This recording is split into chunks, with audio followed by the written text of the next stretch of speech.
Open Your Eyes is brought to you by the Belize Bank, our country, your bank, and Smart, bringing people together.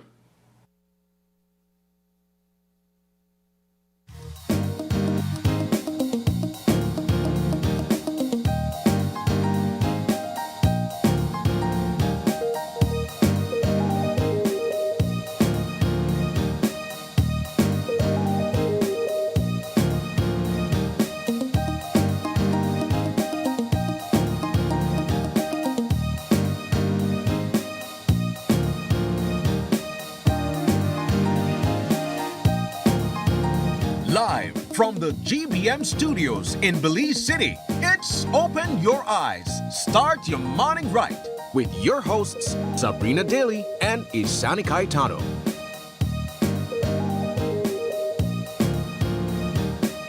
Good morning and welcome to Open Your Eyes. Start your morning right. I am Isani Caetano. And I'm Sabrina Daly. And today is May 13th. It is May 13th, May 13th, and it's a warm Wednesday morning. Isani, how you doing?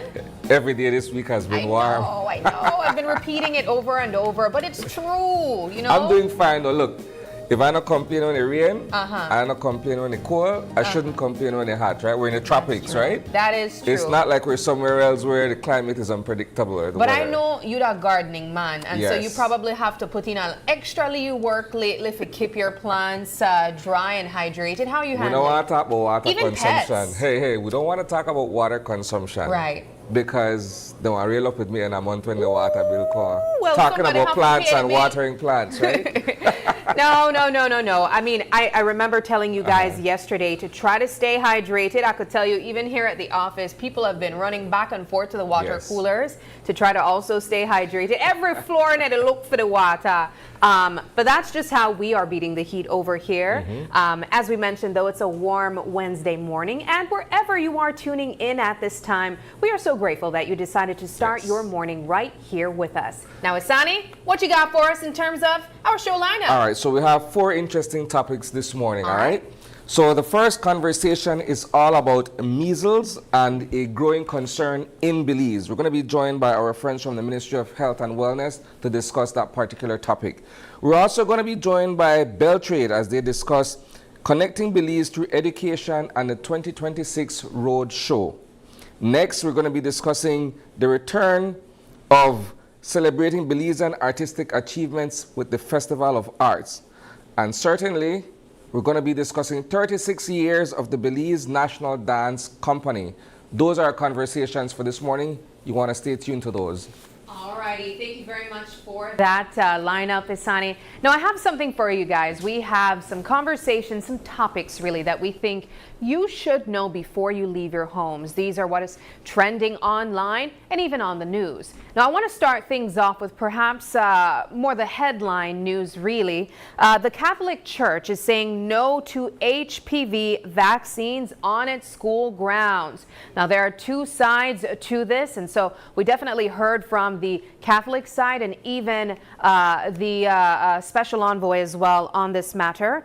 And also, as you saw earlier, tensions at the Michael Finnegan Market. We have been really looking recently at some of the issues coming out of the Michael Finnegan Market, where retailers and wholesalers are having issues with the management of the market, and so hopefully we get to dissect that a little bit more. Also, we've been talking about it earlier, how we here at GBM are trying to beat the heat, but also how schools are trying to beat the heat as well, is worthy of acknowledging. You guys currently getting ready for work. You're probably going to your offices, but some of these kids, they're going to be in warmer classrooms. And so we hopefully get an opportunity to look at that as well. And then Michael Jackson becomes second highest grossing biopic of all time. I don't know if we have any Michael Jackson fans tuning in right now. Let us know in the comments section if you have seen the film as yet. I know it has not been streaming at theaters here in Belize City, but I know some of you guys have your ways of watching it online as well. Maybe you rented it, or maybe you traveled outside and had an opportunity to see it. And then finally, Dr. Sylvia Catus, Dean of the Faculty of Business and Entrepreneurship at Galen University, passes away. And so we just want to send our condolences to family and friends of Dr. Katus. Just a truly, truly inspirational, impactful woman. And hopefully we also get to pay her some respects. But let me go over to Isani at this time. And I want to throw things to you and begin with perhaps the headline story. What everyone is talking about right now, vaccines, and the Catholic diocese stepping in and saying no to having these vaccines on their compound. So this issue is not a new one, right? Many would remember back in 2016, this issue of, vaccinations where the HPV is concerned was a thing where the Catholic Church under former and the late Bishop Doric Wright had also put down its foot where that is concerned. Now the Ministry of Health and Wellness has once again sought to reintroduce HPV vaccines in schools, right? But I'll put that aside for a second, Sabrina, and try to, humanize and personalize the whole thing. Right. So, I'm a father of a teenage girl, right? And I guess through my work, I've learned and gotten a better understanding of how cervical cancer and how women deal with cervical cancer and how many women have passed away because of cervical cancer. And so in my education, I was taught, look, this is preventable by having this particular vaccine, right? So the HPV vaccine is the human papillomavirus vaccine. Now it is being administered to young girls at a certain age, and they try to catch them as early as possible. So this is in the primary school, at the primary school level, right? Now for those religious people, those in the Catholic Church, it presents sort of a moral argument for them. Now, again, I'm looking at it from the perspective of a parent, right? So my daughter having received the vaccine does not mean that she's sexually active, nor does it mean that she's preparing to be sexually active anytime soon. But having been administered the vaccine allows her to at least feel safe going forward, that whenever she does decide to become sexually active, that she is vaccinated against the HPV virus, right? So that's from my point of view. But the church, and when we say the Catholic Church, it's divided in two, right? So you have the Jesuits, the Society of Jesus, and then you have the diocesan, right? And it just so happens that the diocesan control over 100 and some odd primary schools across this country, primary and high schools, right? And they are saying, look, we're not upon that. Not on our compound, not on our properties. Yeah. But it doesn't mean that if you're a parent, you still can't have your daughter get the vaccine. It just can't be at school if that were the case, right? But I think when you look at this whole situation in the round, while I understand that there's a moral argument, we're looking at the safety and the protection of young girls as they become adults and, decide that they want to have a family and stuff. And again, since I'm choosing to humanize the issue, I've had aunts who have passed away from cervical cancer.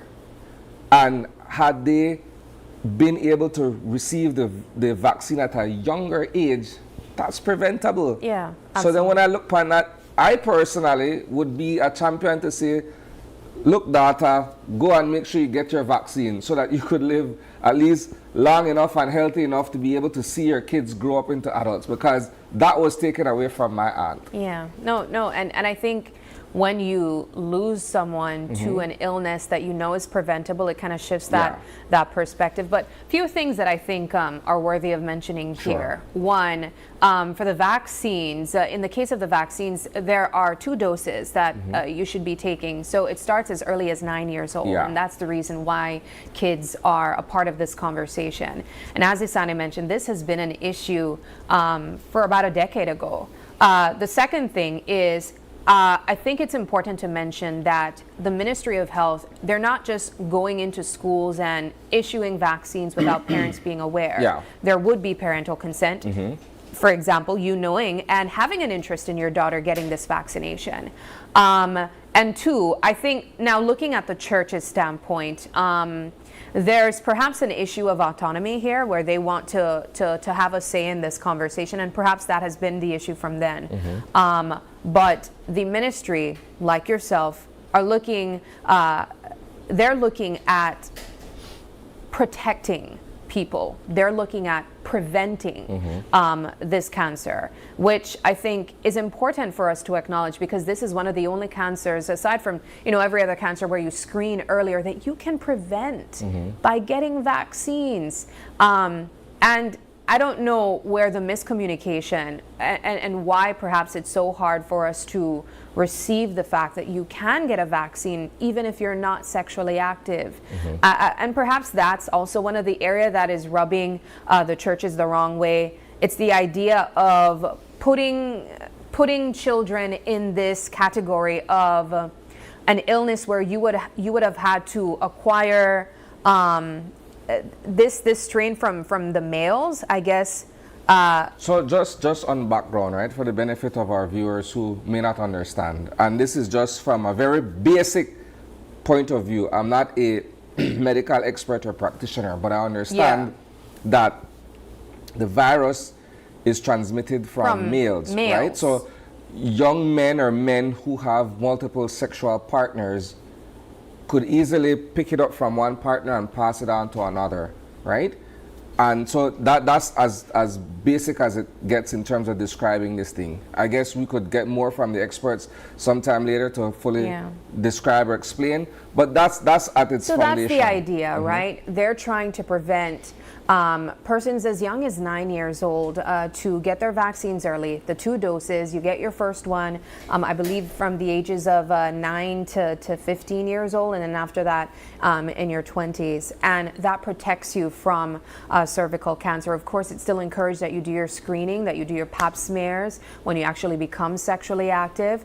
But it's all about protection. And I'm a little bit confused where the lines are becoming blurred, Isani, and we feel that there has to be some type of protection from children when we're not saying that they're sexually active. We're not saying they're sexually active, but sexual activity is not taboo either. At some point in time, man, boy, girl, man, woman, we all become sexually active. Unless if you choose to go the route of the church to become a priest or a nun or whatsoever. Respect to that. But other than that, you're gonna at some point experiment with sex.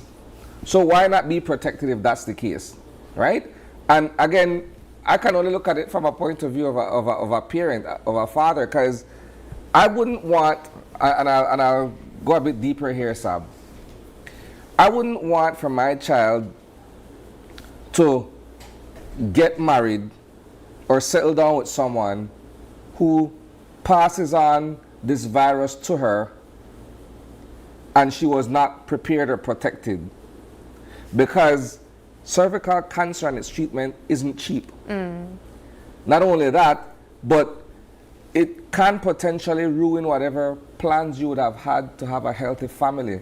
You being the head of, well, one of 2 heads of household. But then you can also look at it this way. So the school is saying that they're not allowing the vaccination to take place on the school compound. They're not saying that your child cannot be vaccinated. Well, that's what I started off saying. You can still, get go it, ahead. but off-site, so to speak. So you can't do it at school, but you can make arrangements to get it done elsewhere. So if you're interested and serious about getting the vaccine. So I have some questions for you guys regarding the conversation. I know that I've been seeing some discourse online. Some people feel that this creates public health barriers.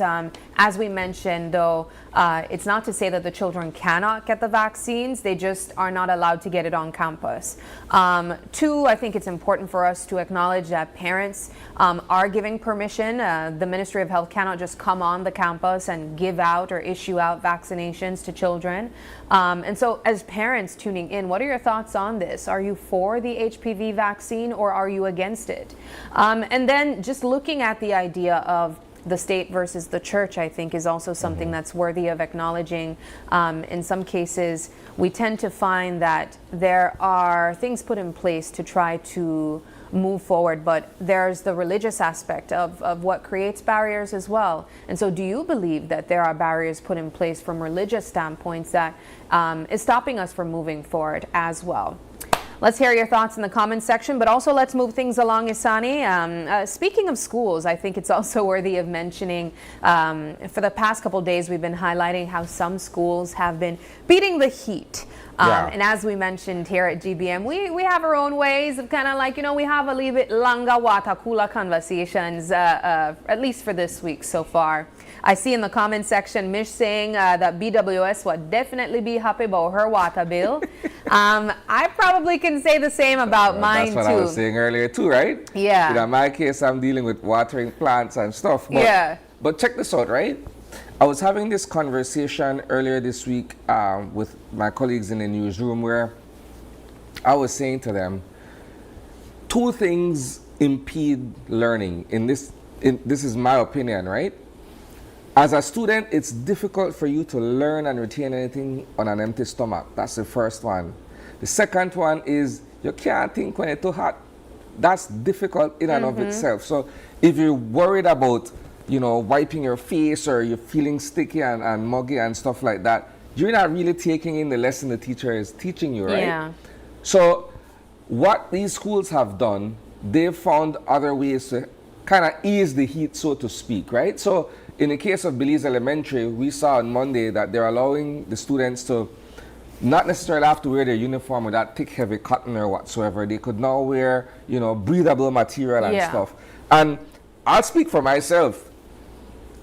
I have to switch like a considerable part of my wardrobe and go linen because of the very same thing. Yeah. Right? It's very, very hot. Now, we looked at Burrell Boom yesterday, where they too are finding ways how to allow kids to kind of beat the heat in their own possible way. No, but I also think of those kids. I mean, they have some kids, they feel hot, but they still want to run around too. And so I worry about, the possibilities of some of these kids dropping down because of the heat too. And so I think in the case of Burrell Boom, one of the teachers there mentioned that they try to encourage them to not run around too much because you don't want to put stress on the body because of the heat that you're creating just from running around said and all than of done. that. That with the I know, but I think that's also something that we also have to remember. And then, of course, we think of pets, the ones that we're leaving behind. Ensure that you leave them with some water so they can stay hydrated. And I know that this hopefully is a conversation that we can have even more. Get some tips on how you can care for your animals, for your loved ones. When we think of children, they're considered vulnerable to the heat as well because, like I mentioned, they don't necessarily recognize perhaps some of the signs when their body is overheating as well. And so perhaps just encourage your kids to try to sit still for the next few days as we endure the heat. But let's move things along, Isani. I don't know if you want to jump into some international news or if you want to head over to the Michael Finnegan market. The Michael Jackson one. Let's go to the Michael Jackson news. Now, as I mentioned, there's currently the Michael Jackson biopic that is in theaters right now. It's not the first biopic that we've seen come out for Michael Jackson, but perhaps the most popular at this time, the most talked about as well, and the one breaking the biggest record too. Yes. So, admittedly, I haven't seen the biopic. It popped up on my phone a couple of times, the bootleg version. That's the way I saw on the stream. I told myself I'll wait till the actual release, right? But yes, so while I've chosen not to actually sit down and look at this version of the biopic, I'm pretty familiar with the biography of Michael Jackson, right? And the discovery of the Jackson 5 earlier on and how he sort of separated himself and became this idol, this icon in pop music. Yeah. But a lot of people were saying initially, but this doesn't tell the whole story. No, it stops at 1988. It doesn't have to tell the whole story. It's a snapshot of his life. Yeah. Right? Because a lot of people were waiting to see, what about the controversial parts of his life? Okay, well, you have to wait for the next chapter if that's the case, right? But this story is in a sense very foundational. This was how they were discovered. This was how they were growing up as kids and how they got into the music industry. Yeah. And it stopped at 88. But 88 was also a pretty pivotal time in music, right? I could remember I was like 7 going on 8 years old, but from then I was completely enthralled in music, right? Yeah. And I say that to say this. A lot of people would have remembered the Jacksons from the 70s to early 80s and onwards, right? So if you're thinking about Thriller, and I'll give you a real example at this point. My son's 7. For the past 2 weeks, all I had in my house are Thriller and Billie Jean. I'm not going to lie, I've been hearing a healthy amount of Michael Billie Jackson Jean, myself. right? And my son doesn't even know. He was born long after Michael Jackson died in 2009. But I'm simply saying the legacy, and if you're looking at strictly music, and some would argue it's difficult to separate life from art, so to speak, right? But for the purpose of this conversation, if we're talking just the music, that speaks for itself. Yeah. I mean, I don't know anyone who does not know a Michael Jackson song. Yeah. Or does not know or haven't heard about Michael Jackson. For sure. Unless you're living under a rock. He's probably, you know, the biggest artist of all time. Every artist that you would speak to, whether it's local or mainstream, they bring up Michael Jackson's influence one way or another. I don't know, do you have a favorite Michael Jackson song? Man, I have too many. So if I, you know, really think about some of the songs that influenced me or that I really gravitated to, Man in the Mirror is one of them. Dirty Diana, Black and White. And if I expand it, you know, the song We Are the World, that was done as a collective with all of these other artists from the 80s, Lionel Richie, you know, all of these other people, Cyndi Lauper and everybody else. For me, the Michael Jackson portion was the one, right? Yeah. that part of the song where he took over with his vocals, that was one of those songs. And I said earlier, the 80s, particularly around 88, was pivotal because that's when those songs really took root, right? But at the same time, too, though, man, I listen to Butterfly, You Rock My World. Yeah, I love You all Rock those My songs, World. Yeah. Right? Jimmy Jam and Terry Lewis and the work that they did with him as on the production, and good stuff. Good stuff. I see Tyler Smith commenting here. At least Isani is hearing his music. All I hear is hee hee. Hey, and nothing wrong with the ad libs. That's so funny. Nothing's wrong with the ad libs, man.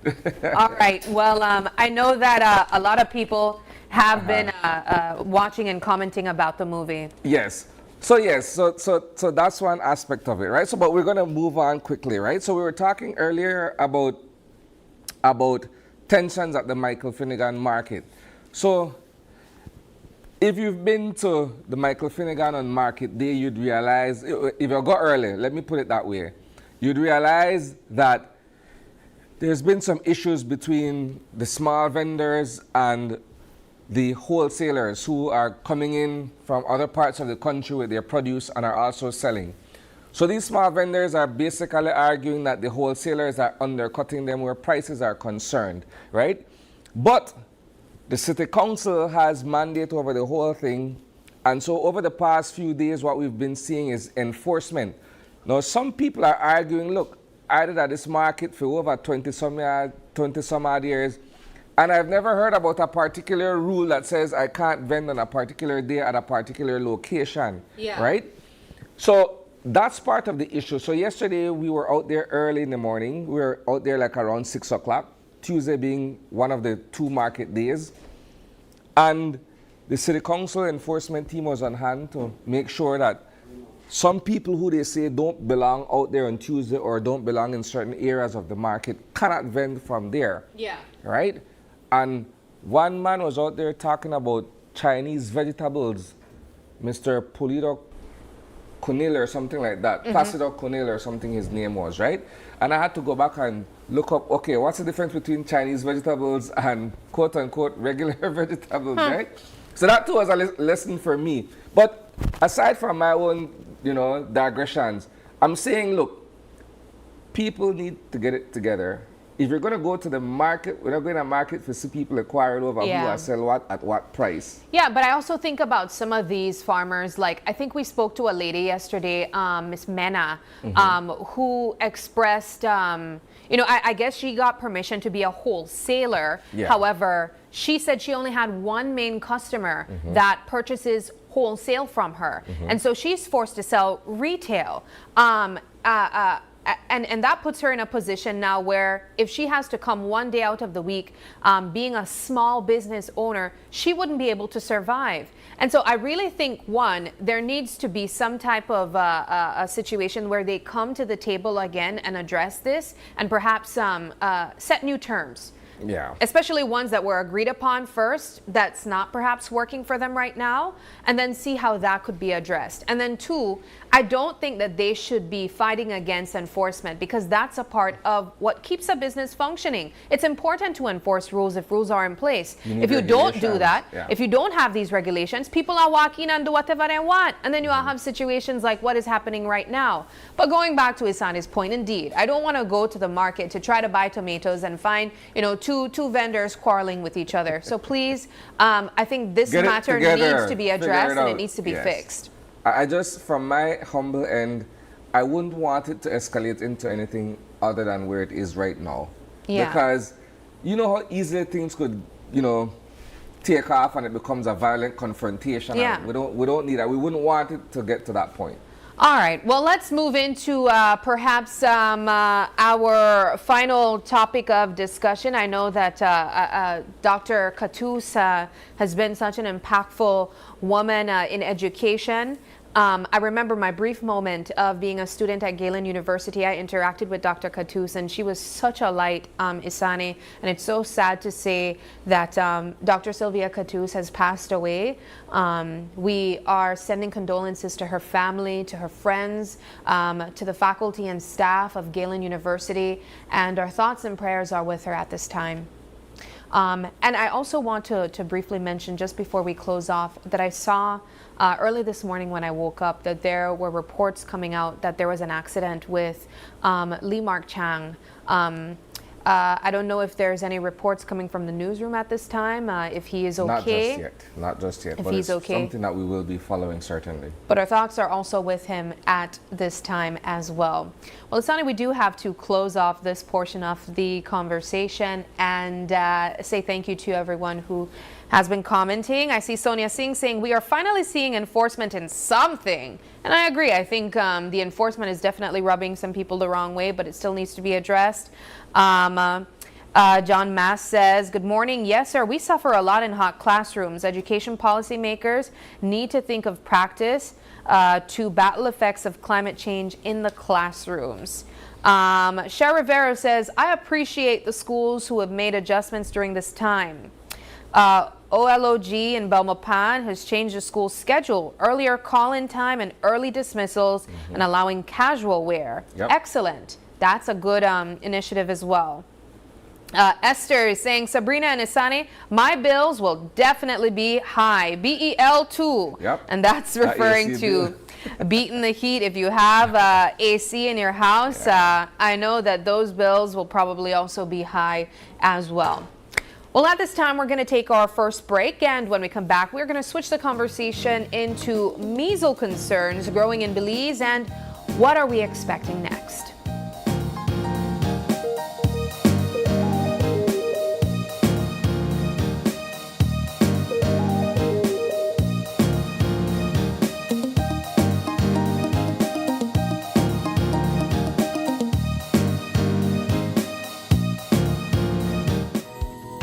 In the heart of the Cayo district, Calico Jacks is proving that sustainability and success can go hand in hand.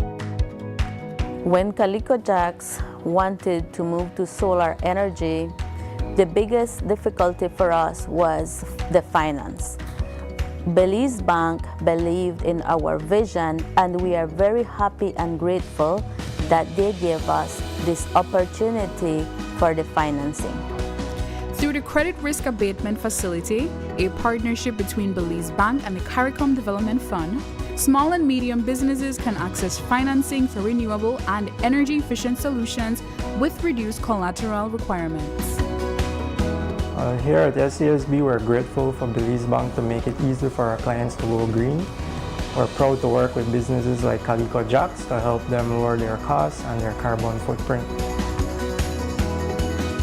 At Belize Bank, we are powering Belize's transition to renewable energy, one business at a time. Together with our partners, we're making sustainable financing accessible for all. Belize Bank, financing a greener, stronger Belize. Altoona is one of the most visited Mayan city up until lately. The adjacent communities have collaborated together to see how they can get a space here that the wood carvers could actually market and sell their product.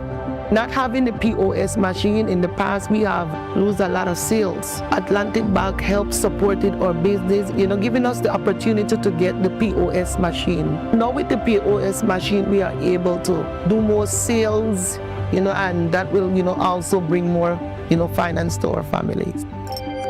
Atlantic Bank, building the future together. Need a fresh new kitchen, flip that switch ignition. GE appliances shine. Every knob, every line, all align and turn the shower on. Feel gold, colder in the chrome. So bold from the tiles to the tiny screws. We've got the wow you choose. All in one place, Design Depot. Everything you need for the life you want. Let's go! From the floor to the paint to the patio glow. Build it up, light it up. Watch your dream home grow. All in one place. All in one place. All in one place. All in one place. All in one place. Design Depot, all in one place. Belize wakes up connected to opportunity. And across our country, the work to keep Belize connected continues. SMART continues expanding our network across the country, bringing stronger coverage to more communities. With recent service enhancements in areas at Blue Creek and Progresso, Belize City, Orange Walk, and more on the way. We're bringing education closer to home, empowering entrepreneurs to grow their businesses, supporting industries that drive our economy, and keeping families connected wherever life takes them.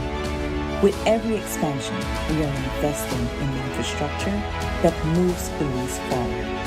Because connection isn't just about signal, it's about opportunity, progress, and the future we are building together.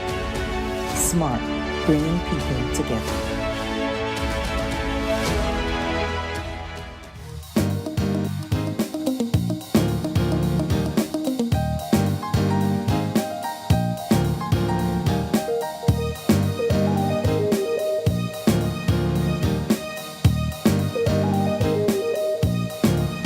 And welcome back. Joining us for the following conversation is the Deputy Director of Public Health and Wellness, Dr. Laura Friesen. Good morning. Good morning. And she is joined by Lilia Middleton, the Manager of Expanded Programs on Vaccines at the Ministry of Health and Wellness. Good morning, ladies. Good morning. Good morning. It's a pleasure to be here. Thank you. So we're here to talk about measles. Yes. And the concerns that we as a country have with this particular illness. So I understand that fairly recently there were 2 clusters of measles down in the Toledo district. Can we begin there in terms of how that was resolved and what we can look forward to in terms of the fight against measles? Yes, sure. So we had, of course, some cases last year. Thankfully, those were contained. We had a relatively quiet beginning of the year, and then in April, between the 22nd and the 29th, we had 6 cases confirmed in the Toledo district in 2 separate clusters. All of these cases were persons that were unvaccinated. The youngest case was 8 months and the oldest was 51 years old, so it was a wide range of ages. And these cases were both, well, all of the two clusters were linked to travel to Guatemala. So we know that right now Guatemala, since December of 2025, has had a huge outbreak of measles. They've had a explosive kind of measles situation. They have over 6,000 confirmed cases and many more suspected cases. And Mexico is in an ongoing outbreak since last year. They've had over 17,000 cases since last year, beginning of 2025. And those are our two neighbors. So we have definitely, because of our borders, we are facing a constant movement of people. And the movement of people who are unvaccinated, of course, introduces the risk of measles in our country. For the sake of our viewers, those who may not know about the effects of measles, speak to us about what it causes for children, infants, and what it causes for adults. I ask because one 8 months and the other 51 years old. What are the impacts or the effects at those ages? Well, let me go through some of the main symptoms. Usually the illness starts with runny or red eyes, runny nose, cough, and then it leads to a very high fever, 104 degrees fever. It can lead up to that. And then after about 3 to 5 days, you would have a rash starting from the top of your head, and it usually spreads all the way down to your feet. Once the rash starts, usually the fever would start to go down. However, with measles, there's a high risk of complications because it's a very hard illness. It's a virus that really affects your body.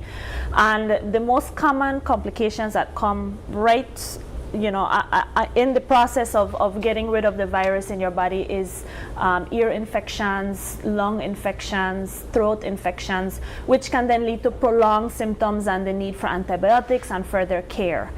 And as far as how it affects different ages, children under 5 are definitely have more severe symptoms, and adults over the age of 30 also have more severe symptoms. So if you're a young person, you might not have such severe symptoms, but under 5, you would more likely have complications, and as an adult, you will more likely have complications. But for any age, it's not a fun infection to have. Yeah, and as you mentioned, there are vaccines in place to protect us from this virus, but in the event you are not vaccinated and you become infected with measles, what are usually the treatments for it? So there's no specific treatment for measles. This is why we are grateful that there is a vaccine that is very effective and very safe. The basic treatment for it is just managing the fever, keeping hydrated. For children especially, we would need them to get 1 or 2 doses of vitamin A to help their body with their immune system. But it's not a specific treatment per se. You just have to wait for the virus to take its course and for your body to get over it. So when we have anybody, that feels like they might have symptoms of measles, the best thing is to get a medical evaluation, just because of the risk of the complications as well, and to ensure that this is not spreading, to other families and other persons in your family. Ms. Middleton, what has the vaccine program been looking like in terms of being able to go out into rural and urban areas to get as many people vaccinated? So we have approximately 48 health centers and polyclinics that deals with vaccination, and every vaccination day we have a day in for children to get vaccinated, but you could walk in any day and ask for your vaccine.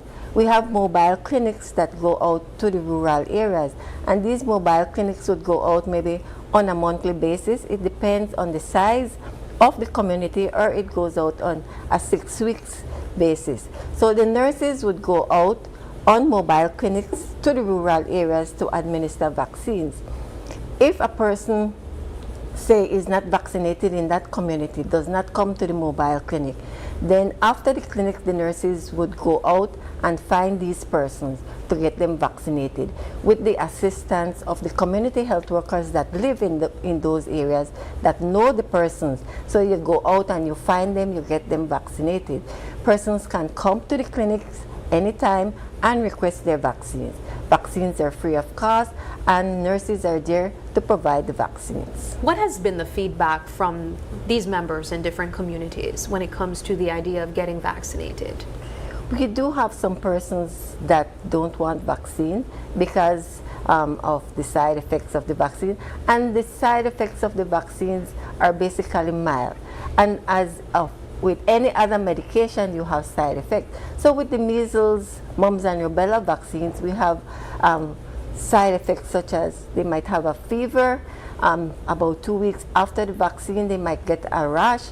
They might have a pain at the injection site and swelling. But those are mild side effects.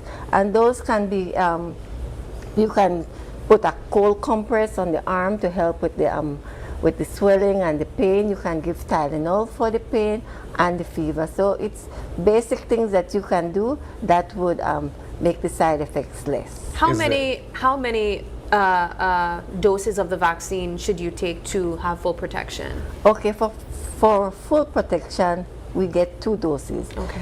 At 12 months and at 18 months. If a person misses one of the shots, then they can get it anytime. And if you get your 2 doses, you're 97% protected.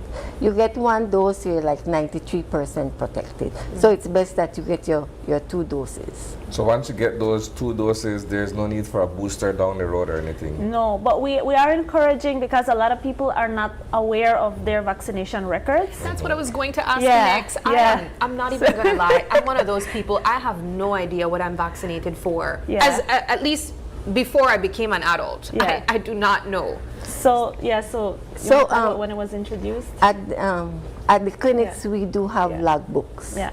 And we have some very old books that you can go and find if you were vaccinated, and your name might be in it. So you could go at the clinic and they could check. We also have the Belize Health Information System that the vaccines are placed, and then if you're at any part of the country, they can just look up your immunization history, and if it is placed in there, it can be seen. Okay. So, yeah, but maybe for general information, it's good to know that the first measles vaccine in Belize was introduced in 1980. Yeah.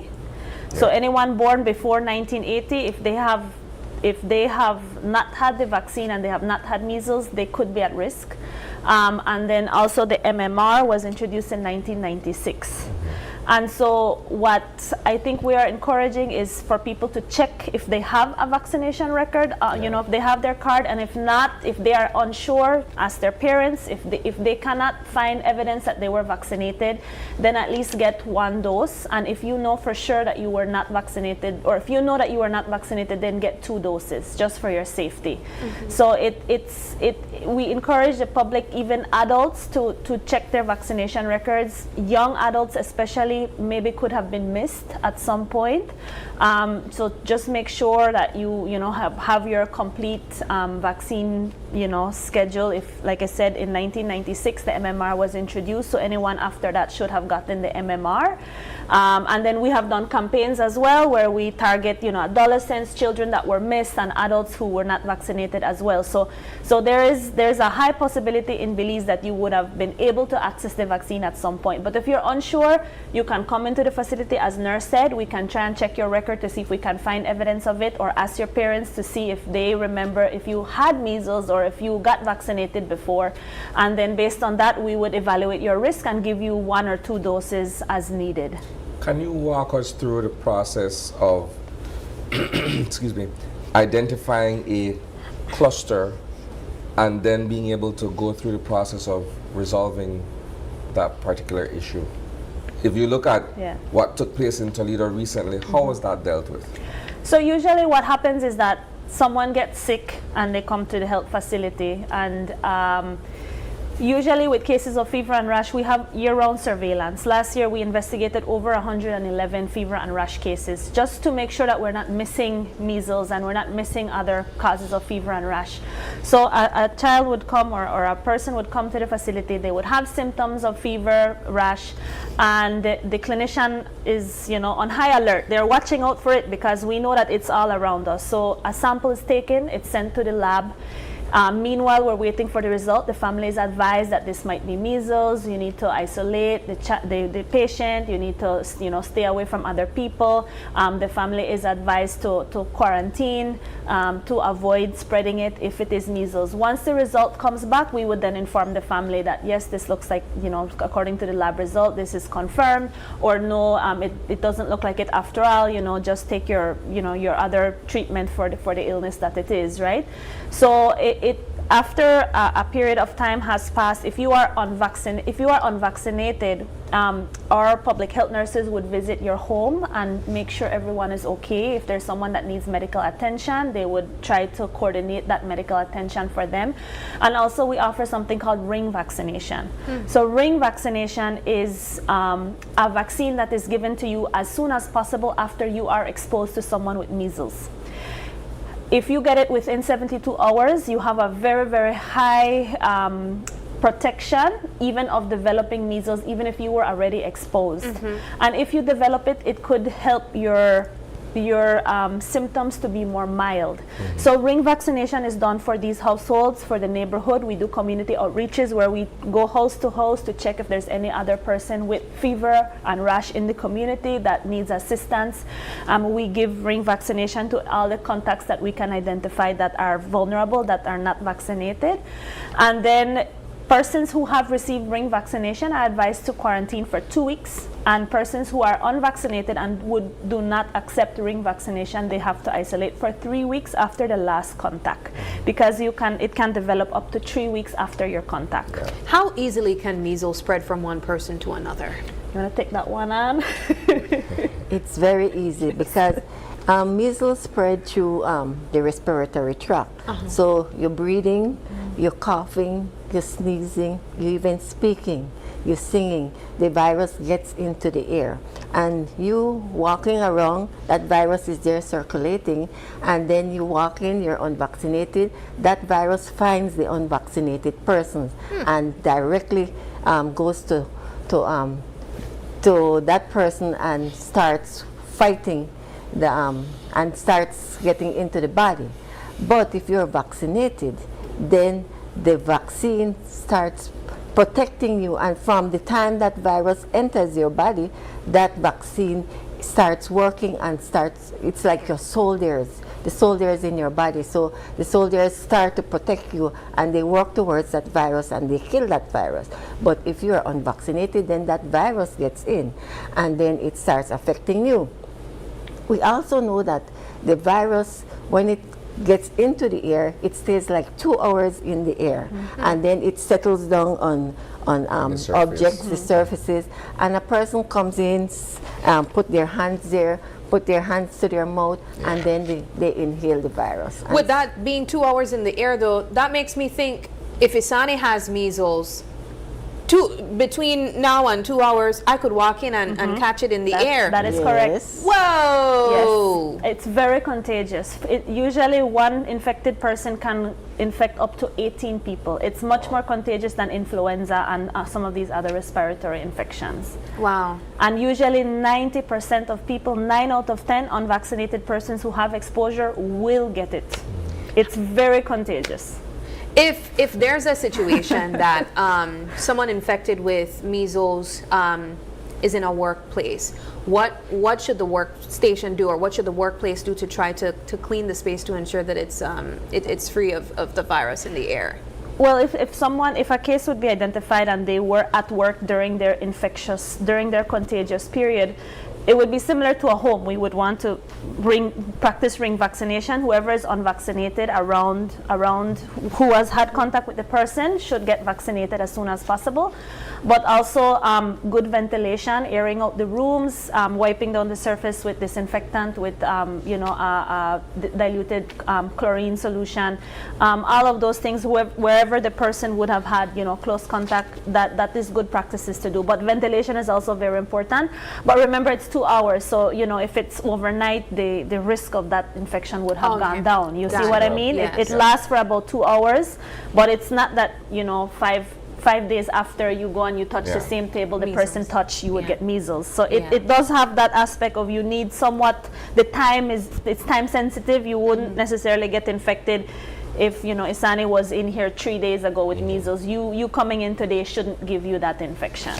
When we look at our neighbors in Mexico and Guatemala and how many cases they are currently dealing with, it's easy to have some concerns that could very easily be us. If this case, if there's a situation that the measles cases spikes in Belize, would our health facilities be prepared for something like that? Yeah, we're prepared. We have moderately good vaccination rates, coverage. We had 87.9% for the first MMR, and for the second 90.9% for 2025. Yeah, this was last year. So in Belize, we have seen that we have a very good surveillance system. We have our community health workers that are our eyes and ears on the ground. And as so far as we have seen, whenever we move quickly, we are able to contain these outbreaks to limited areas. So that is the benefit we have. We have a much smaller population than Guatemala and Mexico. So while we are very much on guard and we understand the risk of it coming across the border, we do have a good surveillance system, and we have good practices in place to contain when we would identify a cluster. Weren't we at some point, and you'll correct me if I'm wrong, weren't we at some point declared measles free? Yes. Yes. And even leading in Central America, what right? What does it mean now for that designation, the fact that we're now dealing with several clusters here and there? So we lost the elimination status as a region. As a region. So because of that, then now we have other countries that are in the Americas that have a lot of measles, as in Mexico, Canada, Guatemala, the US.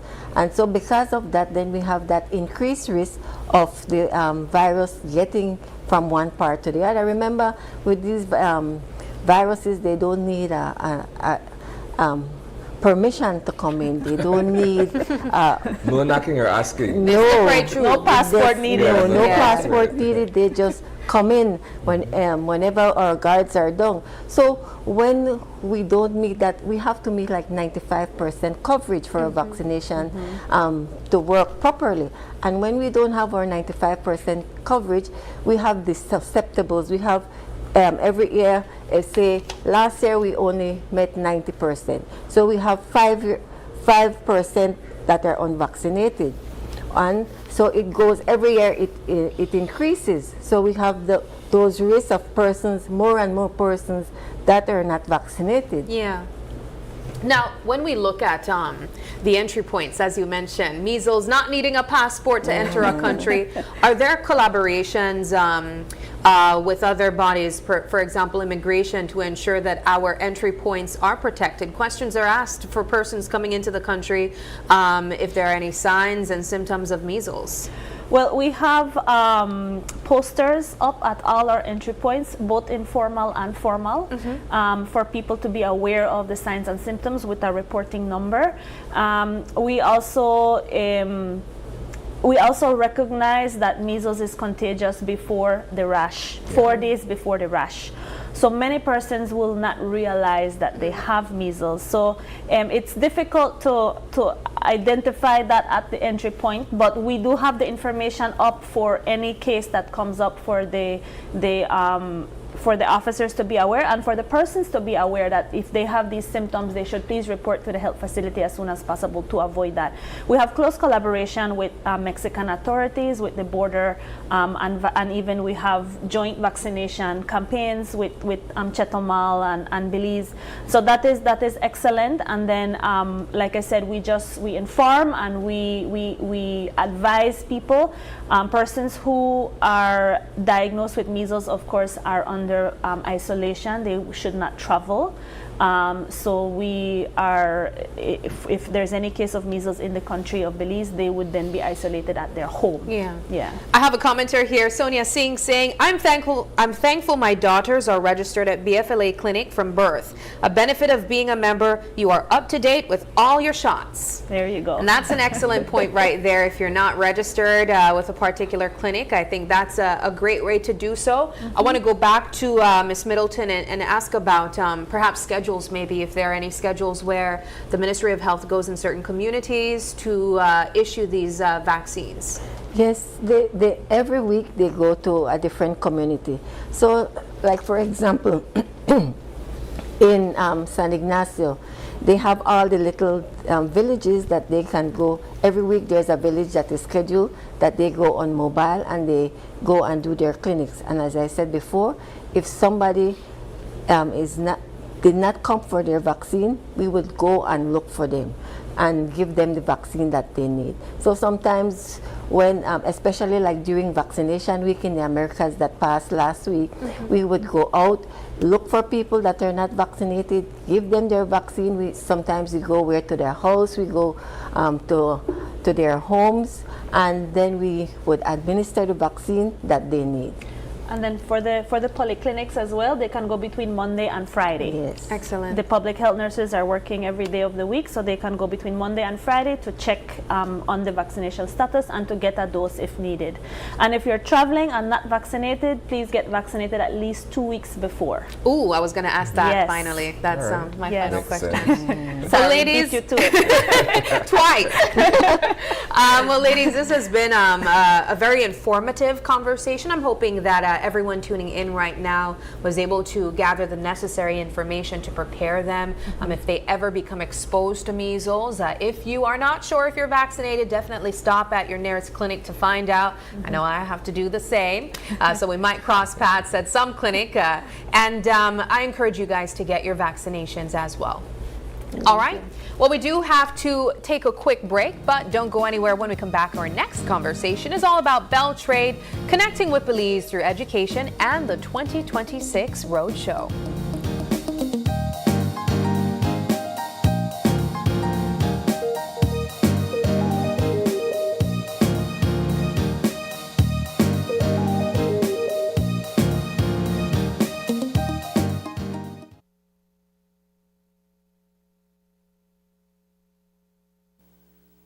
Hello, friends. This is Dr. Bob Roberts with another 60-second sermon from God's Word.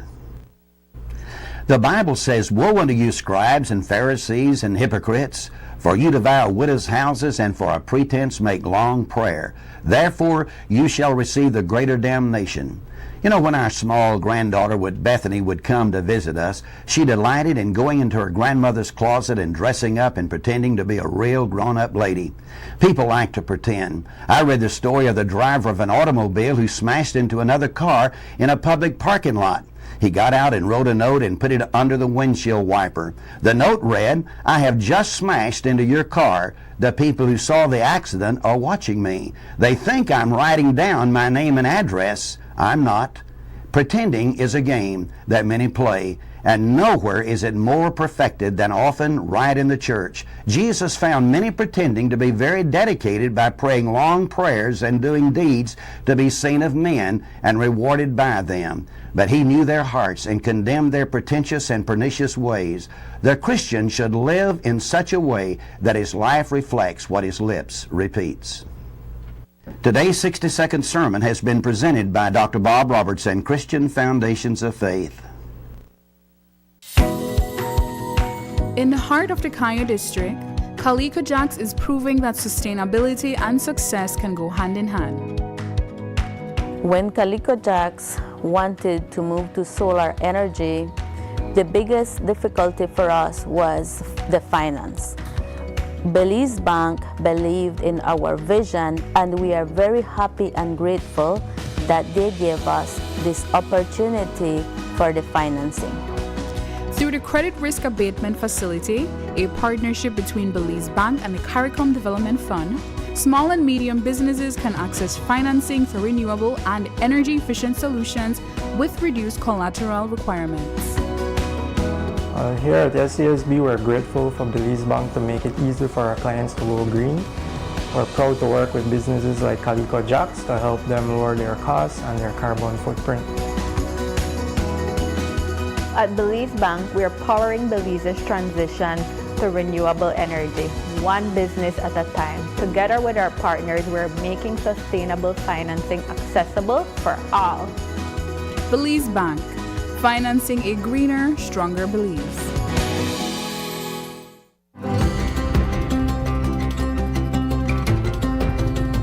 For decades, BEL has powered Belize's growth and progress, lighting homes, energizing industries, and fueling national development.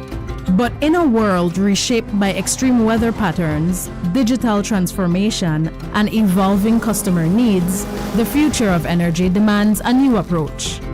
The future of energy is now, and it's not just about new technology, it's about people and how we use, manage, and store power smarter.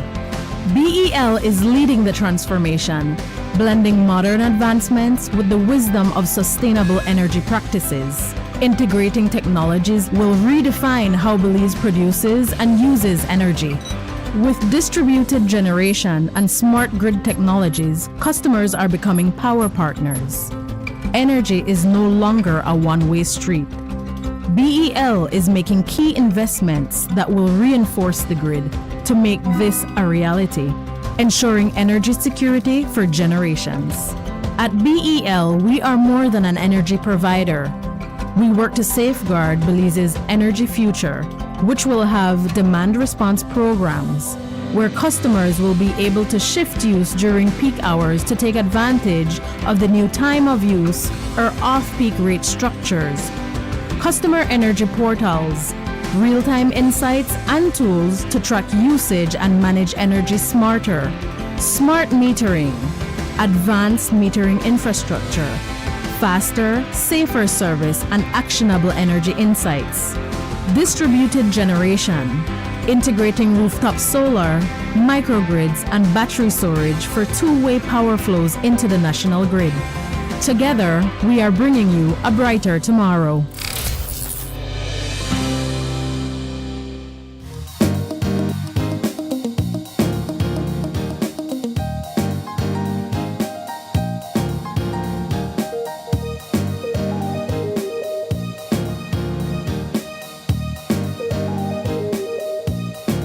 Welcome back to Open Your Eyes, and come on in, because this next conversation promises some great opportunities for you guys hoping to build yourself with capacity building development. We're joined by representatives of BELTRAIDE, and they have a special presentation for you guys hoping to lock in some dates to secure some training. We have here with us Alexia Palacio. She's the training facilitator representing the BTech unit of BELTRAIDE. Also with us is Nancy Castillo, and she's a client management officer representing the SBDC Belize portion or unit of BELTRAIDE as well. Ladies, thank you so much for joining us and welcome. Good morning. All right, how we doing? Good. Thank you so much. We're doing great. Thank you. All right. Well, let's jump into it. You ladies are here to talk about the launch of your latest calendar, your calendar year. I really love how it's presented. First off, it's a booklet, and inside are all the dates that you can lock in of specific opportunities that are here, training, seminars, workshops, just for you guys hoping to build yourselves and equip yourselves during 2026 to 2027. Before we get into those dates, though, I want to take a step back and talk a bit about the work that BELTRAIDE is doing. we have 2 units here representing us, so perhaps you can speak about individually what you guys represent in your unit, and then we can tie that into the calendar. Let's begin with you, Ms. Alexa. So BTEC is known as the Belize Training and Employment Center. What we focus on is professional development and job readiness trainings here in Belize. Both of them are 2 different trainings, completely different. The professional development mostly focuses on persons who are already employed and want to upskill themselves a little bit more. And then we have the job readiness training. So those are for fresh grads, people who probably did not finish a certain education and then want to be able to get into a particular field as well. That one is a 2 to 3 weeks training, and it practically equips them with necessities for them to join the workforce and go into a particular field that they're interested in. Okay, and then we have the SBDC. Yes, so at SBDC Belize, known as the Small Business Development Center, we focus on 2 core services, which we're looking at personalized free advisory support for aspiring entrepreneurs, people who just have ideas, people who are just starting their business or are already in business. We tend to take a tiered approach at how we provide advice, and we basically identify gaps within these businesses to see how best we can help them to either start, grow, or scale their business. It's also complemented by the training opportunities that we offer at little to no cost.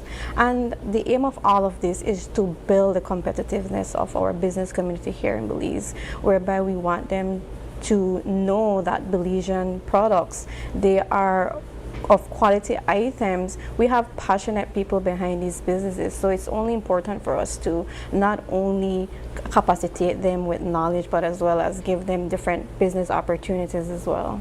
These 2 arms of BELTRAIDE have been around for quite some time.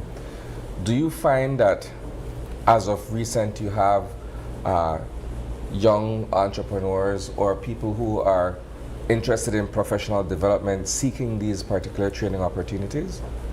For BTEC, yes, we've had quite a few people come.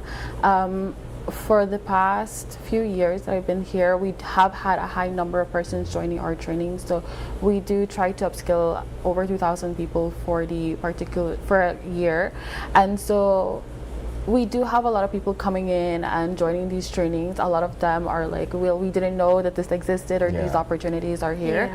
And so it's very important to us that we try to market our calendars and our trainings that we do have, so that we get the necessary people and so that they're very much equipped to join the workforce here in Belize. Yeah, and oftentimes you hear small business owners saying, you know, just as you mentioned, they start with passion and they have this fire inside them, but just getting the information that they need to move forward and to equip themselves, that's the area that usually is a little bit frustrating, because if you don't have a community already, you're not necessarily certain of where to go, what to do. How important is having this portion or this unit within BELTRAIDE? It's very important because it not only provides training opportunities, but as well as networking opportunities for small businesses as well. Recently, we've seen a huge amount of youth coming into our trainings, youth seeking advisory support, as well as women in business. As it is right now in our client relationship management system, we have a higher amount of women-owned businesses compared to male. As compared to the past, we had a higher turnaround for males, but we're seeing that shift now. And we're seeing a shift as well in terms of digital and AI tools. And so we want to incorporate all of that, especially within youth and women, so that they can not just digitalize their business, but as well as grow or scale their business. For me, it's very important that small businesses know and understand that there are opportunities in terms of attaining knowledge out there. Passion is very good and it's very important, but passion can only take you so far. It's very important to capacitate yourself with knowledge. We understand that production in terms of producing for your small business is good, it's very important, but a lot of small businesses, we see a gap where they don't necessarily know information in terms of formalizing their business, financial management, financial literacy, customer retention. And so through our needs-based analysis that we conduct every year, we do these gaps, we come up with these diagnostic tools, and that's how we're able to come up with different topics so that we can try as best as we can to meet those needs of the small businesses, as well as in terms of the locations. We try to not have it centralized because we want rural communities to have access to these trainings. I see that here. I see one all the way in Punta Gorda, Introduction to Accounting. All right, so we've always held that the backbone of our economy is based on medium, small, and micro enterprises, right? When we look at MSMEs, particularly the smaller businesses, what would you say is the success rate? Because a lot of times people start up something and they don't have continuity, or they are faced with certain challenges that kind of prohibits them from being able to see this plan all the way through. What would you believe or say would be the success rate for many of the businesses that come through SBDC? We've had several success stories come through the SBDC Belize. Some of our highlights include a lot of women-owned businesses as well as youth-led businesses as well. In terms of the success rate, we try our best in terms of giving that support that is needed, as well as access to different opportunities. We have several projects aimed at different levels of businesses. We have for startups, we have for maturing businesses as well. And these projects, they not only aim at building knowledge, but they aim at granting that access to finance, which we see is a key gap for MSMEs when it comes to starting or scaling their business. And so with these projects, the access to opportunity is there, not just to start and scale, but as well as when we're looking at e-commerce, when we're looking at digital tools. We've had projects that we've recently done in the past, and we're doing one right now, whereby the focus on that is having the access to finance, but we're looking at how we can use these finances not just in production and raw materials, but as well as reaching a market. Therefore, you're able to have visibility for your business. Yeah. Now, I want to quickly look at some of the opportunities that are here. As they mentioned, some of them are free, some of them are also open for payment as well. But I see so many different topics here that's worthy of mentioning. I see one here that's free, and that's on the 23rd of July, Understanding Business Tax and GST. And if you remember, Isani, last year, that was quite a hot button topic. But also I wanted to ask about some of the trainers that are involved in these sessions. Who are the people that are facilitating these trainings? Well, in our particular unit, we have several trainers. Well, we currently have about 4 or 5. We're a pretty small team. However, all of our trainers are very well experienced in terms of their industry. So we have someone who has over 15 years of experience in customer service and in hotel management as well. We have others who are diverse. For example, we are trying to launch as well a gardening job preparedness training. We have someone as well who has sustainability, who has that particular field of knowledge. All of our trainers, we also go to the extent of doing research on certain topics. We have professional developments that we also do attend, so that we are very well equipped with the particular knowledge. So if you notice, you'll see a wait staff training. We did have one of our trainers last year go to Mexico City and get that particular training from a different institution, and then we can bring that knowledge back over to Belize. So we're all here very well experienced. We have knowledge. We do our research as well to understand the market, so that whenever we are delivering these trainings, it's not just, okay, we're using AI or anything of like that sort. We're well equipped, we have the knowledge, and we're prepared to say we can give back to the people of Belize with what we know. All right. Well, as we wind down in the conversation, I know that you guys are set to roll out a road show as well, and I understand that you guys will be returning to also expand on that a little bit more. But just to give us an idea of what it's about, perhaps you can explain. Definitely. So the National MSME Roadshow, it's something that occurs every 2 years. And so this year we're expecting to launch in June, and we're going to be doing 10 locations. On June, we will be starting off in San Ignacio. And the main focus of the National MSME Roadshow is to not just build learning opportunities for small businesses, but we're also focusing on bringing key agencies to them so that they can also learn what are certain processes that they need when it comes to establishing their business. We're going to have formalization agencies such as Belize Company and Corporate Affairs Registry. We have the Belize Tax Service. We are as well looking at having some financial institutions at these stops as well, and just so that MSMEs can learn what's out there for them. The MSME Roadshow, it focuses on 10 locations, and what we're doing is that we're going to have 3 days on those 10 locations. So the first day we're looking at focusing on trainings for we're doing like a boot camp style trainings. So it's like a crash course, and of course it doesn't stop there, because it's also complemented by our advisory services, which those are more slow paced and personalized for MSMEs. So if they come to the roadshow and it's something that they want to expand their knowledge on a certain topic, of course they can definitely feel free to become clients of the SBDC Belize, whereby they can have access to a business advisor who can give more tailored support and guidance. Day 2 focuses on the formalization clinics. So these formalization clinics, that's where we're going to be having the key agencies and government institutions that provide support to small businesses so that they can know what it is that's available to them and the support that they can have access to.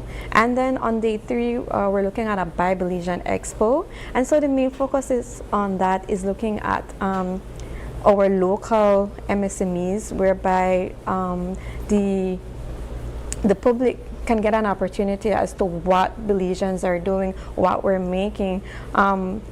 When we try to promote by Belize, it's something that we hold dear to our heart, because we notice that a lot of persons might not necessarily know what is being produced in Belize, and we want to ensure that people know what is being produced, that they're quality products, and of course they're comparable to international brands. All right, well, that's just a sneak peek of what you can expect for the 2026 Roadshow, and as we mentioned, BelTrade will be returning to expand on that. Well, ladies, this has been a wonderful conversation. I want to ask, how can we get our hands on the training calendar?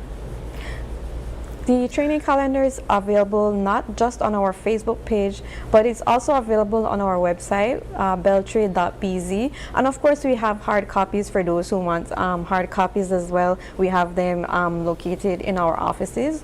We have the SBDC, and we currently have BTech with us, which is the 3rd floor of the Full Tech building, and of course we have our headquarters, which is in Belmopan. All right. Well, this has been a wonderful conversation. We thank you both for joining us, and we wish you guys all the best. Thank you for having us. All right, we take a quick break now, and when we come back, our next conversation is all about the Festival of Arts returning to celebrate Belizean artistic achievement.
Haven't updated your information recently?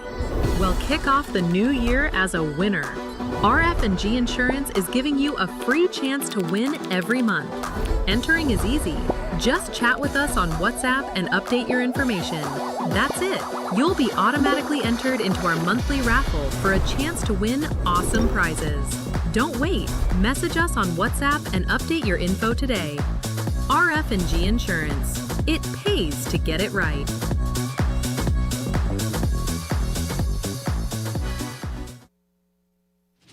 Belize wakes up connected to opportunity. And across our country, the work to keep Belize connected continues.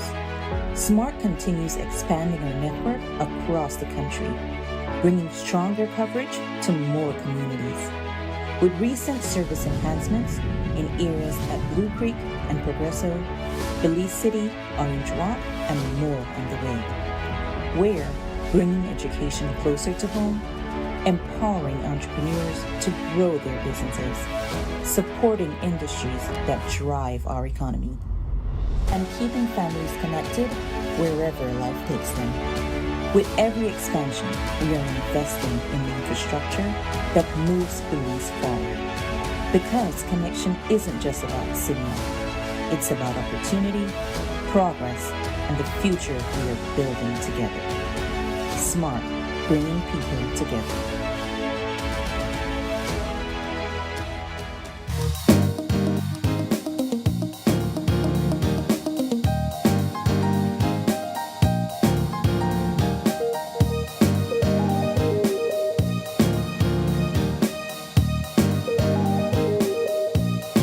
And welcome back. Our third conversation is all about the Festival of Arts. They're returning to celebrate Belizean artistic achievement. Joining us this morning in studio is director of the ICA, the ICA. We have with us Kim Vasquez, no stranger, and she's been joined by Chelsea Lisby. She's the Arts Development Officer over at ICA. Welcome, ladies. Good morning. Festival of Arts. We have this conversation every year, right? But it seems as if though this year comes with a different and a new twist. Always. Where do we begin from? Always we are working, growing, developing, revising the Festival of Arts. Still in a revival period. We consider this a revival period since we revived it in 2023. A lot of background work as well. We had a Festival of Arts that had not been refreshed, the rubrics, the criteria since the early 1990s. Oh, wow. And so we took a pause to work internally with the Festival of Arts Committee. They are facilitators in the expressive arts, they're adjudicators. And they looked at the criteria, the rubrics, to make it sure that it is reflecting where the arts are now. The language changed. We never have things back then like a spoken word, and so then the things start to, we say primary school students, they do those things nowadays, so the festival has to move with the arts. And so we went into a period where we look at the rubrics, we pilot some changes, we come back, we evaluate, we bring them back, and now we find that, yes, we are seeing a reimagined Festival of Arts that is speaking more to inclusivity. We looked at the pre-primary Festival of Arts to make it more about a gentle and wholesome experience in the arts and not as rigid as it used to be, right? So we changed up the preschool Festival of Arts as well. And we continue, we work to bring back the visual arts. It had gone dormant. We have a national exhibit coming up next week. We work to bring back the literary arts. That was a huge achievement for us last year. The literary arts had been absent for over 20 odd years from the Festival of Arts. And we need our young writers, we need our young poets from a young age. And we wanted to give them that visibility. And so last year we were so excited to have a really big comeback and a booklet of their stories and poetry. And we have that again this year. We have over 45 entries at both the primary and the high school level for creative writing, and that's also being launched publicly next week. There's such a breath of fresh air that I'm feeling this time around, and I think I felt it the last time we were on the couch talking about it, but I think it's also because I got a little bit of like behind the scenes information of some of the new things that we can expect that is also emerging or coming back on the scenes. But I want to get in the conversation, Ms. Lisby, being a part of the creative arts development aspect of ICA, how are you invested in the Festival of Arts? What does that work involve when it comes to working with these schools and ensuring that these kids are ready to get on that stage and display the arts in various ways? Well, this year I had the opportunity to go out to the districts during the district festivals, like Ms. Kim said, for secondary and preschool. It's really inspiring to see how hard these kids work along with their teachers to put something out on that stage. They are so excited every time they get to go up. They're really excited. It's really, really inspiring. I'll tell you from my own personal experience, because I have always been one of those like artsy kid, right? And I remember being a part of Festival of Arts in like early primary school days, and we did Chicken Little Guys, and I was Turkey Lurkey. And I went on that stage. At that time, we had it at the Holy Redeemer Parish Hall. And we performed at nighttime. My mom was in the audience, and I was so excited. I saw all the other kids, and we were, you know, we were backstage watching the different performances, and there was such a feel about this thing. You know, it felt like something to be honored to be on that stage. Yes. And then, of course, if you get gold and you make it on TV, that's an even bigger deal. Oh my gosh! Yes. Are we trying to bring back that Most type of definitely, energy? I'm so glad you have that memory, because that memory was shared with us a lot last year as we were carrying out some wider consultations with communities and with culture practitioners, and they said, we remember the golden nights. These were night events, especially in the districts where the entire community would come out. The mayors would be there, you know, and it would give an opportunity for people that did not even have maybe a participant at home in the festival to come out and support and enjoy the program. But we also heard consistently that parents say it's hard. We work during the day, you know, other relatives work. And so the Festival of Arts had an atmosphere where it, you know, and it changes when it's a platform for young artists, for young talent.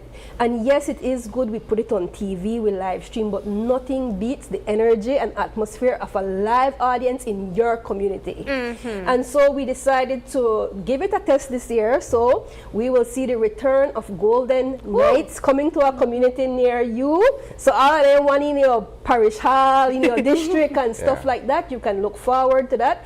And we really hope that it will be successful, and this will be the new format going forward, where we will still recognize them. Where, you know, they get their gold, silver, and bronze. But you know, this is the golden night now, where all the golden entries will be given a platform in their communities. Yes. How do we keep this fire alight? It's a challenge. First of all, we have to acknowledge the partnership and support of the Ministry of Education. They really, especially at the district levels and working, Chelsea works closely with the District Education Center and the committed and passionate education officers. And I really have to commend them, because you hear, that's my school, that's my principal, you know, look at what my school did. And you know, I think that helps. Definitely that partnership helps, because there is so much happening. If we look at where we were even just 10 years ago, and you look at the calendar for the school year, man, there's Banfest, there's all sorts of, there's spelling bee, and there's all sorts of other things just at within their school levels. Schools are just doing so much. And so it's not that we're fighting to have a space for the creative arts, but just a reminder that for us, it's really a part of a holistic education. There can be no STEAM without the A. We really have to look at an integrated approach. And this is why, like I said, we continue to push towards inclusivity. But maybe I don't need to be up on I don't like that. I tried. But I like to write more. I like to be behind the scenes. I like poetry. I like to express my feelings that way, my talent that way. So there is something there for children that like to do that. I like to paint. I like to draw. So I am not being boxed out. And we have the full creative arts moving forward through the schools. What has the experience of being with ICA been like for you, Charles? Oh, it's pretty fun. I mean, it's an exciting job working with ICA. I get to go out. I get to be in the field working like pretty hard. It's not a desk job, so it's not boring. Yeah.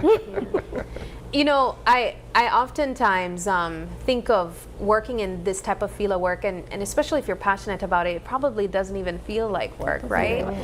Engaging with these children as well, being able to see what the next generation of talent is going to look like.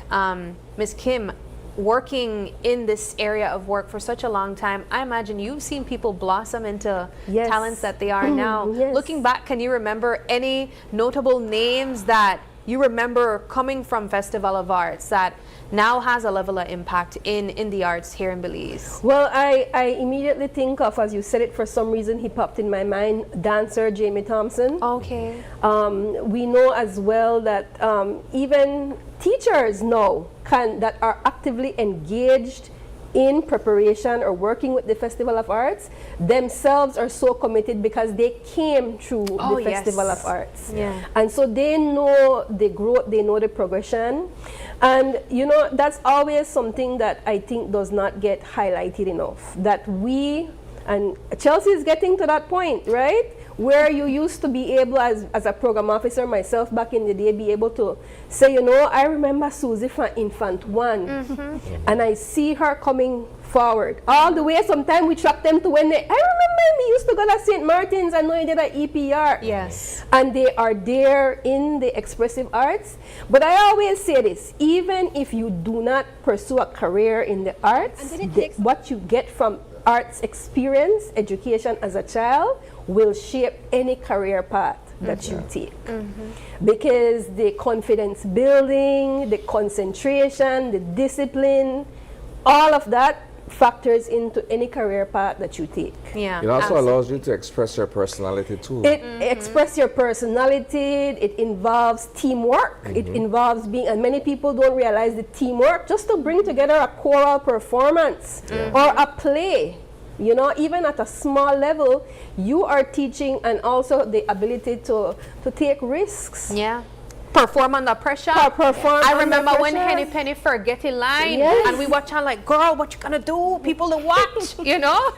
But the memories that you get out of it, it's priceless. I will never forget that. And I imagine there are so many other children who they remember being on that stage, whether it was I truly believe it gives 10 to you a 20 years measure ago. of resiliency For in sure. life. For sure. If you have been engaged consistently in any one of the creative arts, you develop a resiliency, you develop a way to think critically and to innovate. Usually sometimes under pressure. Absolutely. Usually under pressure indeed. Usually under pressure. So let's look at the calendar really quickly and see what are the opportunities, the dates that we need to lock in. I know that you mentioned there will be district goal performances, but is the idea that they're going to have the central location like going to the Bliss? How will that be set up? Well, Chelsea can run you through the calendar of what the districts will look like, because we have primary coming up, primary school coming up, and then we still have to get through primary school Festival of Arts, and then we will get to those golden nights. Okay, so let's go to that. So we have there on screen starting, well, we already passed May 7th, which was Toledo, Stan Creek. So we have those who are complete. Right. Yes. Secondary to preschool. So now we have the Belize district coming up. On Monday. And then the Key as well. So that's the 19th. Because we have Festival of Arts out in the Keys as well. So that will be at the nearest location there for it's Belize, usually in San Pedro. Okay, so in San Pedro, and then in Belize it will be here at the Bliss. Yes, it's here at the Bliss, and usually Belize is 2 days, right? 2 days, yes. So it's simultaneous. When we have Belize Rural on the second day, where you see the Key there is a festival happening at the Bliss as well, and those are the Belize District Rural schools. Okay, so now I understand. So the Golden Nights will be at all of these locations. After we complete primary. So when we look at the Golden Nights, what you will be seeing are golden performances from preschool, secondary, and primary. Okay. Oh, and that's fine. And then the Golden Nights specifically in Cayo will be May 25th, Stan Creek 26th, Corozal 27th, Belize May 28th. And so who's invited to come to all of these? Every single body. Anybody could come. Anybody can come, and you are going to get a rich experience. You're going to see children doing dances, contemporary dance, cultural dance, skits, and when I said or plays, and it's a variety. It's pantomimes, it's story theater. I'm just giving you some of the categories we have. Dramatized poetry. How do you go about determining who get bronze, silver, and gold? So because we may get silver, and I just believe we had a golden performance. 20 years ago. Many, those were some of the feedback we received, and indeed we meet regularly as a committee with the adjudicators to discuss these things, and that was something that we looked at when we were doing the revision work. What do we really want for the Festival of Arts, right? And we have to factor in that, you know, we want to encourage growth, and we want to encourage excellence as well. And so the adjudicators, they are all practicing artists in their respective fields. Okay. So they're dancers, they're musicians, and some of them are retired education officers, right? And they have worked previously with the Festival of Arts for umpteen years. And what this allows us to do is to treat the adjudication. We always say you're not being judged, you're being evaluated. And that's what we always want to be balanced. Yes, this is a great showcase, a great platform. Yes, you get bronze, silver, and gold. But now what they do in addition to adjudicating is that they absolutely communicate with those teachers. Those teachers receive back a copy of their evaluation sheet, just as with any educational exercise. It has the comments and the feedback from the adjudicators, so you know why you were given a gold, why you were given a silver, why you were given a bronze. And it is encouraged. We tell this, and I'm saying this now. Their teachers are free to approach the adjudicators at the end of the showcase and appeal. Well, you know, appeal. He deserves but I wish you luck, because I'm saying they're not strict, but they're fair. Okay, got you. But what they will do is give you feedback, ways to improve. Even if you get gold, sometimes they say, you know what? Come, teacher, you know, when before you reach Golden Showcase, you need to do a little adjustment here or something like that. Tweak it a little bit. Tweak a little bit. Especially if you want to, you know, be amazing for Golden Night. If you want to be amazing for Golden Night. So it's never just this competition where we get silver and oh man, we never get gold. Again, well, at least when it's at the Bliss and I'm ever invited to say anything, I stress that, right? There are no losers in the Festival of Arts. It's about your creative growth. But yes, we want to reward excellence, right? Just as we do in sports or in any other field, we want to reward excellence and we want to highlight them. But I believe the adjudicators are not strict, but they are fair. So how long is the show for Golden Nights? How many? Well, like a 2 hours. Like what? How long a showcasing? How long a showcasing will be? Oh, that's a full evening at the. It's like you're coming to a theater event. You can expect a full 2-hour showcase. Definitely, because we are seeing already where as we're coming through secondary and preschool, already we are seeing those lineups, and it's like 20-something items minimum. Wow. Minimum. And it starts what time? And okay, some of them will start very early, right? Most of them will start around 5:36 because we do have to start with the preschool, let those little ones go off home to their earlier bedtime, and then we have primary and secondary coming to the stage afterward. And to find more information about the dates and time and whatnot, can we check out any particular page on social media, on Facebook? Yes, that's our page, the Institute of Creative Arts. And you can also look for information coming to a community near you. We will have that information out early next week as we start to work our way through the Primary School Festival of Arts, where you can attend Golden Night in your community. Last question, do you have to pay to go to any of the shows? Little bit. How much? $5 and $2 for kids. $5 and $2. It's truly a community event. It's something that we want people to come out. So you want to bring the entire family, and we want you there in the audience to support these young performers. All right. I mean, come on, man. $5, $2, we are belly full, are laughing and just pure enjoyment and entertainment.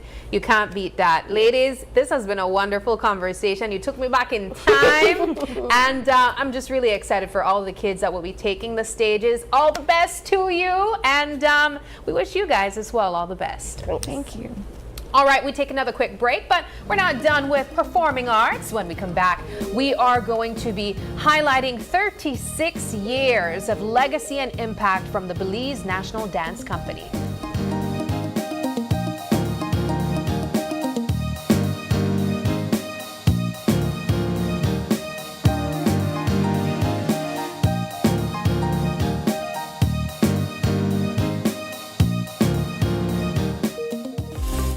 Fulltech Systems understand that technology isn't just a tool, it's a game changer. At home, smart devices and AI are revolutionizing daily life. In education, tech is making learning more interactive and accessible for students and educators alike. For businesses and government, it's driving innovation, streamlining operations, and unlocking growth, leveraging tech for better services, infrastructure, and security. At Fulltech Systems, we help you thrive with cutting-edge solutions, partnering with leaders like Dell, HP, Microsoft, APC, Fortinet, Cisco, and Tomy. We deliver the right products for your needs, whether it's boosting efficiency, improving customer engagement, or scaling operations. Connect with us and let's drive innovation together. Fulltech Systems, your technology center, where you come for the price, but stay for the service. Belize wakes up connected to opportunity. And across our country, the work to keep Belize connected continues. SMART continues expanding our network across the country, bringing stronger coverage to more communities. With recent service enhancements in areas at Blue Creek and Progresso, Belize City, Orange Walk, and more on the way. We're bringing education closer to home, empowering entrepreneurs to grow their businesses, supporting industries that drive our economy, and keeping families connected wherever life takes them. With every expansion, we are investing in the infrastructure that moves Belize forward. Because connection isn't just about signal, it's about opportunity, progress, and the future we are building together. SMART, bringing people together. Every day, the demand on your business get higher. More productivity, better equipment, and reliable support to keep up with a fast-moving world. At Cellular World Business Solutions, we're ready to help you boost performance across every operation. Don't let outdated technology hold you back. With our certified and supported solutions, your business stays ahead. We supply office equipment, printers, inks, and toners, software licenses, IT system assembly as your Dell Platinum and Cisco partner, appliances, and custom orders tailored to your needs. From startups to large enterprises and renowned institutions, we serve every corner of the country because no industry can afford to fall behind on technology. Let's take your business to the next level.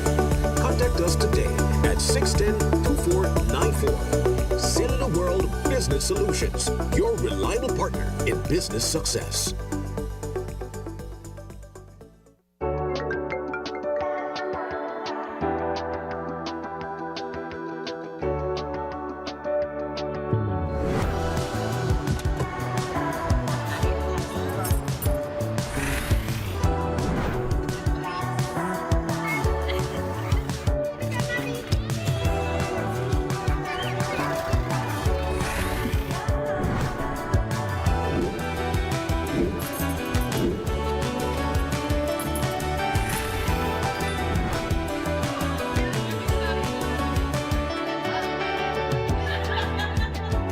The future is calling. Belize Bank. Your future, our commitment.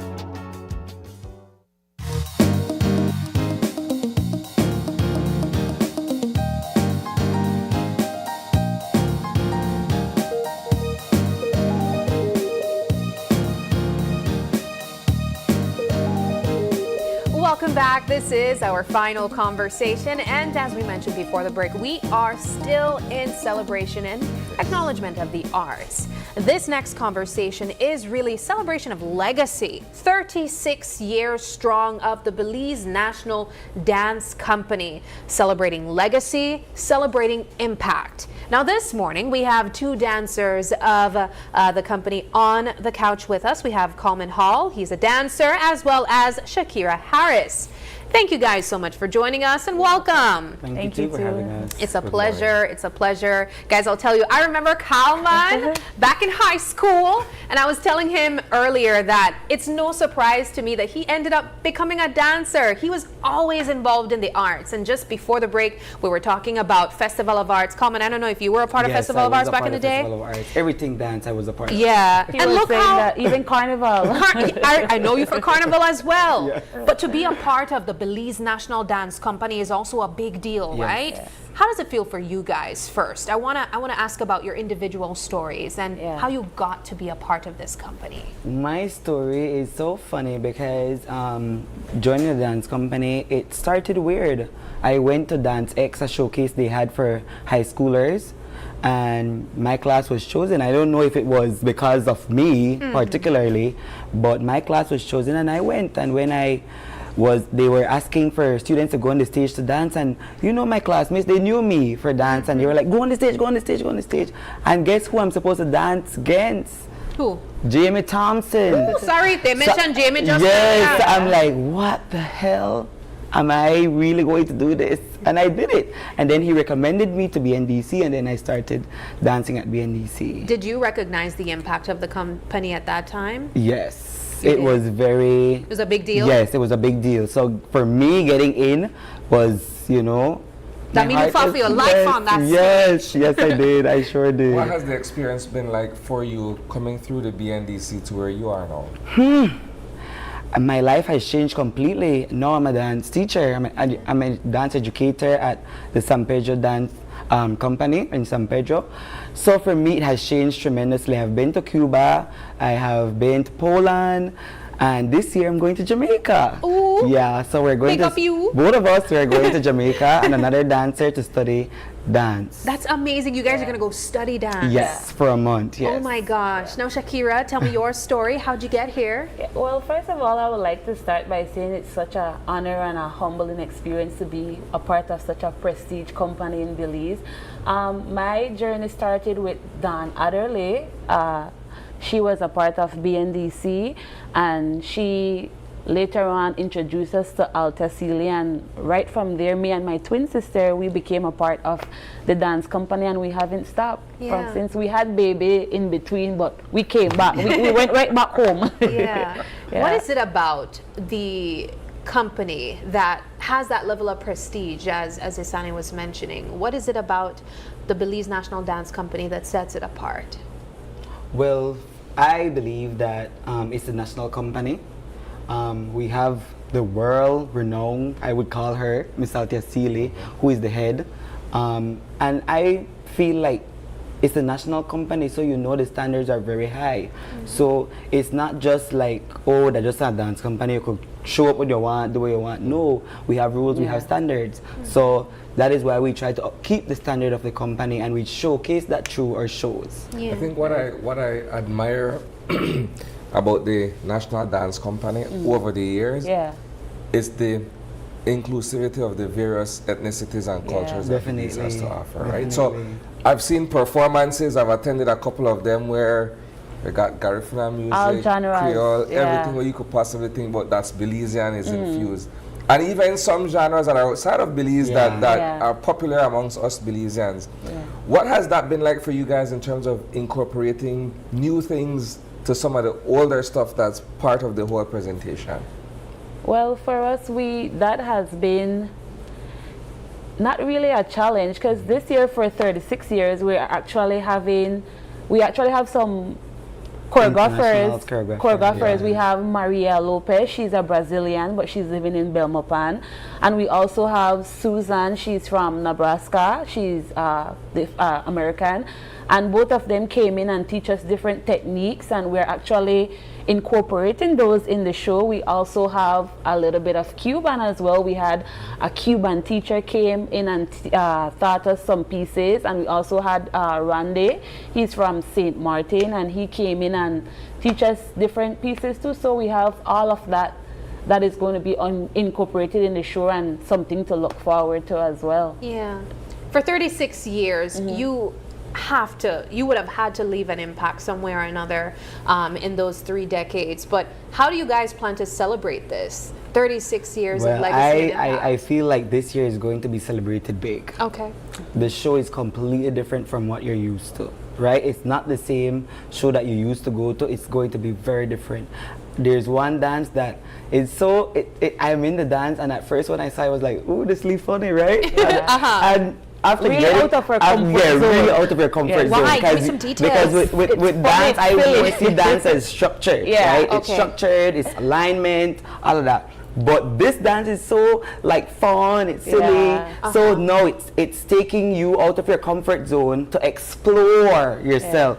And so at first I was like I was like, oh, I have to do this. Like they're breaking rules. And when I got into it, I was like, ooh, this is cool. I got to make faces, and usually we don't get to make faces. It's more a smile or a soft smile or no smile at all. Or a straight face. So for me, it's funny. Like I am like have to count my money and smiling and interacting with the audience. So it's something to come and see.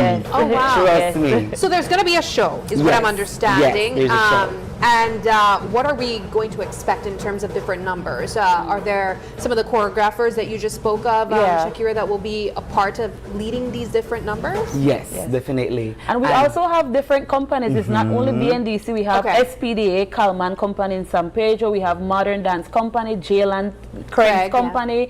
We have Chriselle's company, Afro Formation, and what else? Ugandani. Yeah. It's a macho. All right. And so when is the show set to take place? The 23rd. The 23rd. Yeah. All right. And are there ticket prices? Yes. Can we purchase the tickets? Yes, I have tickets now, guys. Okay. I have tickets now. The tickets are $30 for downstairs and $20 for upstairs. Each seats count.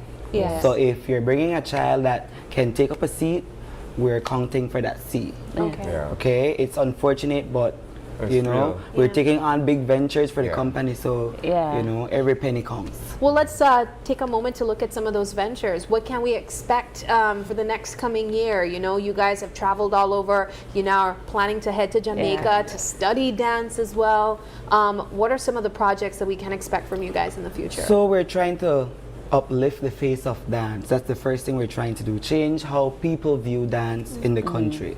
Because for me, like, I have a passion for dance. I want to see dance be respected, right? I feel like many times we see the arts on a whole as, oh, that's pastime. It's no longer pastime, right? It should be valued.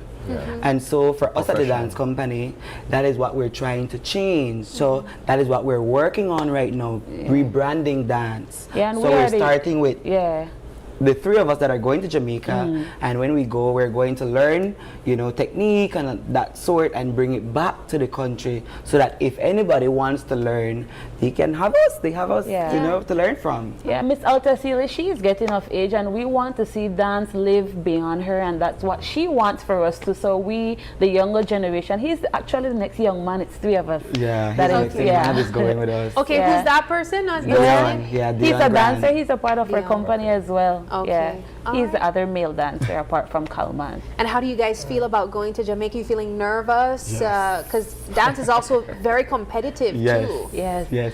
And I've heard they are a little harsh. Like, fix your alignment. Fix your posture. Different from when he went to Cuba. All right. Well, guys, this sounds like an exciting opportunity for each and every one of you. Once more, we want to quickly take a look at the date, the time, the location, and the ticket prices of the event to celebrate 36 years of your journey from the Belize National Dance Company. So we can see there, it's the... it's Saturday, May 23rd. The It Bliss? starts at 7. Yeah. And lower, like I said, downstairs 30, upstairs 20. 20. Yeah. All right. Well, thank you guys so much for joining Thank you us. Thank you too for having us. Celebrating 36 Yes. years of movement. And we wish you guys all the best. Thank you very much. Thank We you very appreciate you hosting. And maybe you could teach us some moves the next time you're back. Of Yes, course, definitely. of course. I don't know that I could like be as flexible, but I might have to be a little harsh on you though, because I might pick that up, right? I might pick that up. I will cry. I'm gonna do that. All right, we'll take a final break, but don't go anywhere. We'll wrap things up when we come back.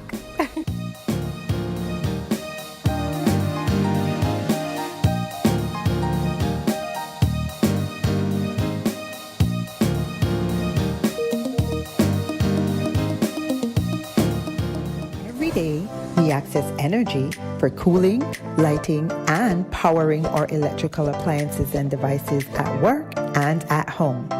During cooler months, we rely less on cooling appliances such as fans and air conditioners. However, during warmer months, as the temperature and humidity rises, we use more energy to cool our spaces, and our appliances and electrical devices work harder than they do during the rest of the year. When the months become hotter, let's all practice energy conservation. Here are a few changes that you can make to manage your energy use. Check that all appliances and electrical devices are working efficiently. Turn lights off when not in the room. Unplug chargers, appliances when not in use. Turn off fans and TVs. Use energy-saving light bulbs such as LEDs. And look for the Energy Star products when purchasing appliances and electrical devices. These easy changes can reduce energy use and costs. You can also monitor your energy use during the month by reading your meter and calculating the reading using BEL's bill calculator on our mobile app or by visiting our website. Let's all save energy. Insurance fact. Did you know Home Protector Insurance provides liability insurance that is for licensing? Public liability insurance for the hotels and guest houses protects the guests staying at the resort. Tour operators insurance for on-site tourists and marine passenger liability for passengers. You take care of your guests, we'll take care of you. Visit any Home Protector Insurance office near you to learn more. Get ready, Dangriga. Something big is coming your way. Open Your Eyes Summerfest 2026 is heading to the culture capital, Dangriga.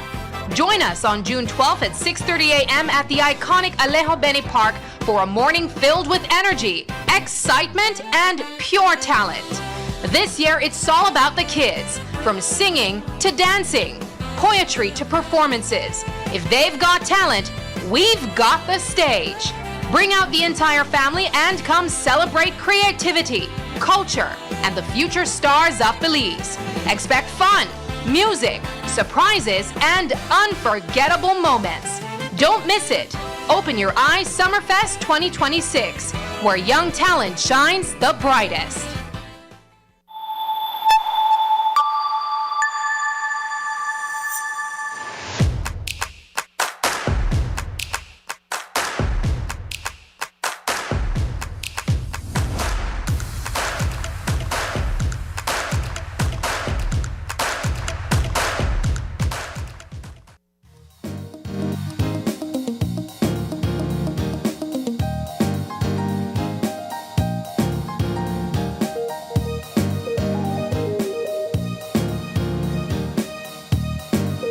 All right, welcome back and thank you for sticking with us. We are wrapping things up at this time, and we want to say a huge thank you to everyone who has joined us this morning on set, and also you guys for engaging with us, commenting in the comment section as well. It is May 13th, and if you're celebrating a birthday today, happy birthday to you. If you'd like to give a birthday shout out, or if you have any questions, comments, or concerns, you can send us an email at oye@greaterbelize.com.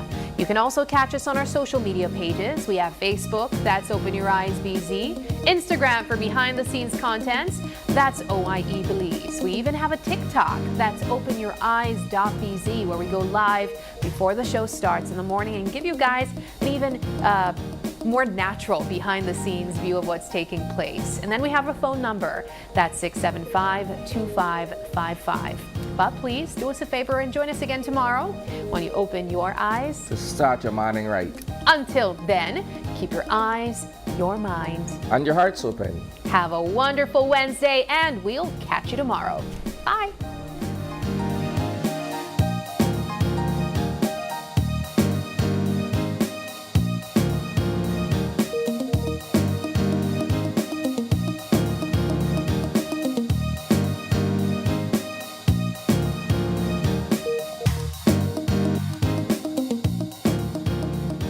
Open Your Eyes was brought to you by the Belize Bank, our country, your bank, and Smart, bringing people together.